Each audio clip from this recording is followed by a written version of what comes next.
It's 2020, and this comedian is about to put on a show. The crowd applauses for the performer. They wait for his first joke.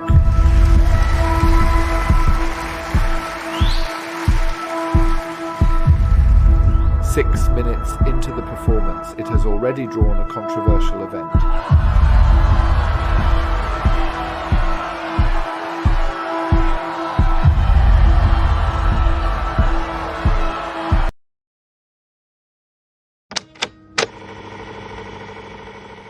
Ah, yes. Cancel culture. A phrase that has, in our modern discourse, become something of a symbol for the mob mentality of moralistic judgment. My friends, it is fascinating, really. The idea that in a society that prides itself on tolerance and diversity of thought, we now wield a tool to banish and exile those who express views or behaviors deemed offensive, harmful, or simply unpalatable to the collective.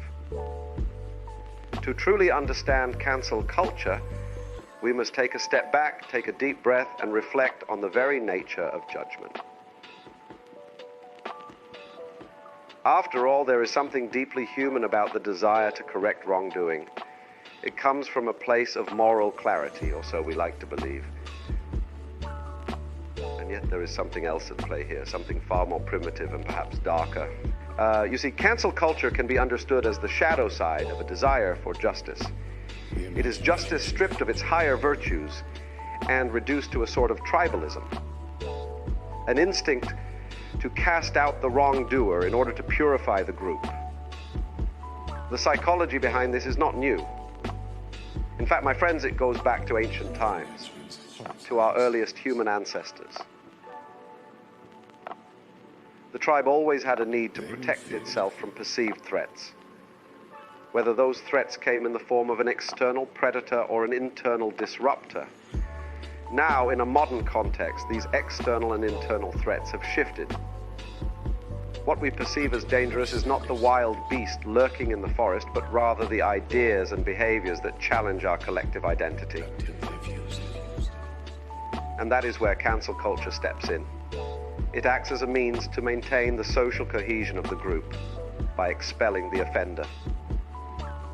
The fear of contamination, the fear of association with a thought or behavior that does not align with the accepted moral narrative.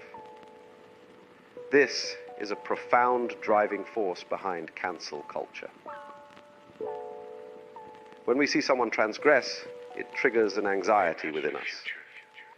We feel compelled to distance ourselves, to shout from the rooftops that we too disapprove, lest we be tainted by association.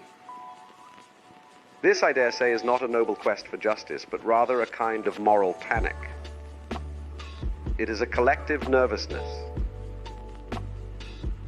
My friends, if we had cancelled our society 40 years ago, many of our culture would have never existed.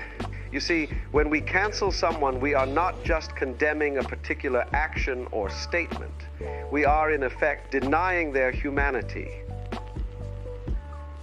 We reduce them to the sum of their worst moments, and we refuse to see the whole person behind the transgression. This is the ultimate irony, isn't it?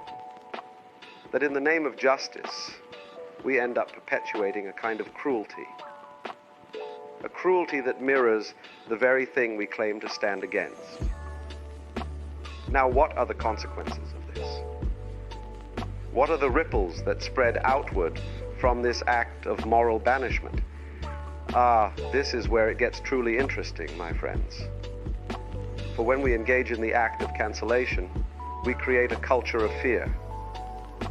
Not just fear of being cancelled, mind you, but a deeper existential fear. A fear of being seen, of being vulnerable, of making mistakes.